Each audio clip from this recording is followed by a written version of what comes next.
In this video, I'm going to go through 5 incredible books that you should read in 2021. I read these books last year and all of them have made a tangible difference in the way I live my life. First off, Why We Sleep by Matthew Walker. Now, I read this book last year, way before COVID-19 began, and I'm so glad that I did. Because of quarantine, I had the opportunity to be really intentional about my sleep and finally work on it. This is probably the book that has most changed my life if we look at my lifestyle and the things that I value. Walker is a sleep scientist and a professor of neuroscience at the University of California, Berkeley, and in this book he breaks down the science behind sleep. More importantly, he explains just how detrimental a lack of sleep is to your overall health. Think about it this way.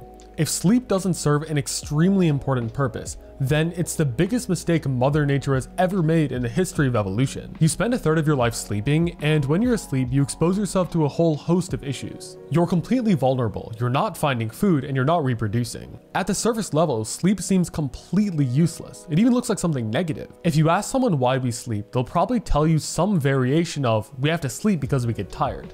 But that's like saying we have to eat because we get hungry. That tiredness is a signal for something else, some important underlying function that sleep serves. Nearly every animal science has studied practices some sort of sleep. This book explains why. Before reading this book, I never gave much thought towards sleep. I knew that people did it, and I knew it was important for some reason, but I never really focused on it. Even if you don't read this book, you should definitely look into the author Matthew Walker. He's done a ton of interesting interviews. He has a really popular TED Talk, he's gone on the Joe Rogan Experience, and he's done several other podcasts. I'll link some resources down below. He's an excellent speaker, and you can get a lot of information from listening to him. Alright, next up is The Elephant in the Brain by Kevin Simler and Robin Hanson. If you were to ask me why I started a YouTube channel, I would probably tell you something about helping others, teaching, and being creative. However, if I'm being totally honest, my true motivations probably center around earning money, building a business, and finding status amongst my peers. This book is about those hidden motives that influence our decisions but aren't socially acceptable to say out loud. It's called The Elephant in the Brain because these are the things that everyone does but no one talks about. Humans are inherently selfish.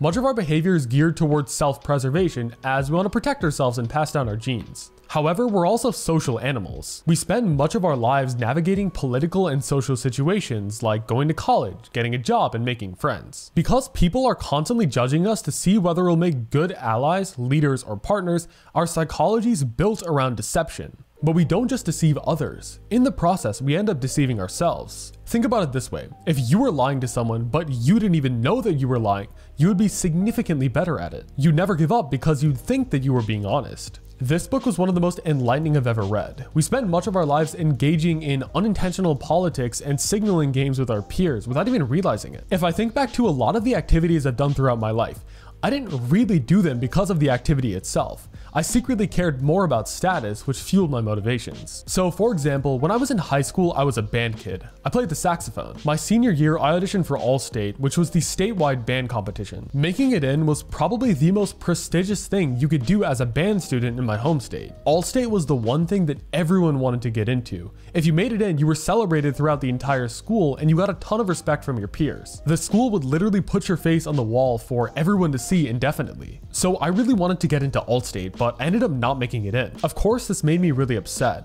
However, at the time, if you were to ask me why I was upset, I would probably have told you something about liking the instrument or not being able to play at the concert. But actually, only after looking back, after reading The Elephant in the Brain, I can confidently say that I was upset because I had lost status in the eyes of my peers. I was basically a chimp who tripped in front of everyone. Honestly, a lot of these competitions, looking back, are just proxies for status games amongst individuals. And nothing against them, it kind of has to be done. But the problem is, if you ask 99% of the people engaging in these competitions, they'll probably tell you something about loving the art or craft and deny anything to do with status. This book pulled back the curtain and revealed the truth. Going forward, I'm going to make an active effort to be more conscious about my motivations, which will help me make better decisions. According to Richard Feynman, the first principle is that you must not fool yourself.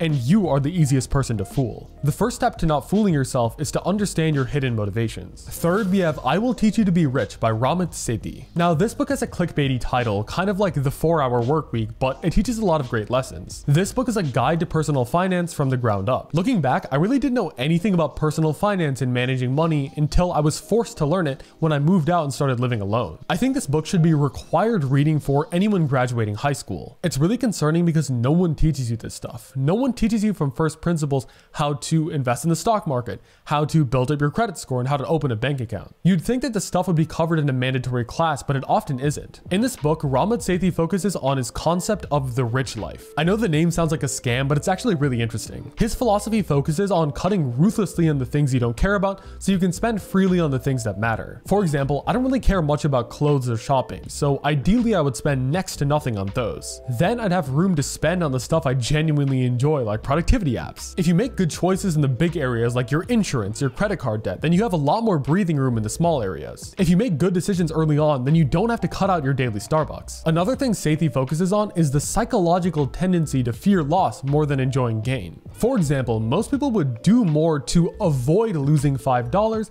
than they would to gain the same amount later on. Sometimes it's easier to earn more in certain areas than to cut everything down. Finally, one thing I learned in the past year related to personal finance is the importance of a credit card. A lot of people are afraid of credit cards because if you don't educate yourself about them, it's easy to make bad decisions. However, if you act responsibly and learn about credit cards, you can reap the massive rewards while taking on no risk. The first law of credit cards is that you don't spend anything you don't already have. Then you pay off your bill in full every month. This way you'll carry no credit card debt and have no fees whatsoever. If you're over 18 and don't have a credit card yet, make sure to read I Will Teach You to Be Rich or watch Graham Stephan's videos because it's really important to get this stuff right early on. Fourth, we have The Art of Learning by Josh Waitzkin. I made a book summary video about this recently, so you can watch that if you're interested in learning more about it. But basically, this book is a guide to learning any art. So the author, Josh Waitzkin, is an expert at learning any new skill. As a child, he was a chess prodigy, winning international master status in several national chess competitions. Then at the age of 18, he started Tai Chi and won the world championship in Taiwan. Afterwards, he mastered jiu-jitsu and is currently learning competitive surfing. The beauty of this book is that it's directly applicable to so many different areas. There are so many skills I want to learn throughout my life, and if I didn't read this book, I would be going in blind to all of them. But now I have tangible techniques that I can apply to a variety of situations. What's great about this book is that it explains common practices that exist in pretty much every skill that everyone intuitively understands. However, you don't have the vocabulary to describe it unless you read this book. For example, there's a concept called the flow state. The flow state is the feeling of complete focus and optimal performance that people have when they are fully immersed in any activity. This is what happens when you're doing something that's incredibly immersive, and afterwards you look at the time and it's just flown by. Everyone knows what this feels like, but you don't recognize it unless you learn about it. Once you acquire the term the flow state, then you have the ability to notice when it happens and be intentional about expanding it. Some actionable advice from this book is, first, when the flow state happens, you want to preserve it for as long as possible. Try to notice when you're in flow and think about what causes it. Second, it's easy to let one mistake cause another. This is called the downward spiral, and it occurs when you mess up once, which poisons your future results. Don't let this happen. Last up, we have The Magic of Thinking Big by David J. Schwartz. This centers around the idea that you cannot achieve anything unless you believe in yourself. Schwartz labels this thinking big. Now, this is not the same thing as manifestation. Just believing in yourself alone doesn't cause success. However, you can't be successful without belief. Basically, it's a necessary precondition, and while belief doesn't directly cause success, it's required for it to happen. Think about it like this. If when starting this YouTube channel, I had the mindset, okay, I'll give it a try, but it's never going to work out, that would become a self-fulfilling prophecy. If I had that mindset, then I would naturally look for reasons why it wasn't going to work out, which would cause me to quit early or follow one of those reasons. This book explains how important thinking big is when trying anything new out. Now, this book is pretty old. It was published in 1959, but it had a huge impact on my self-confidence. I think this is because I read it right as I started to put myself online for the first time, and that initial boost of confidence accelerated my development when creating content. If you struggle with self-confidence or are starting something new from the ground up, I would highly recommend you read this book. I wrote a summary of it on my website, manazar.org, so if you're interested in gaining some of the insights in a shorter form, you can read that at the link down below. If you want to learn more about my reading journey, you can watch this video right here on how I rediscovered reading in university and built up my reading habits. Thank you for watching. A like would be incredible, and I will see you in the next video.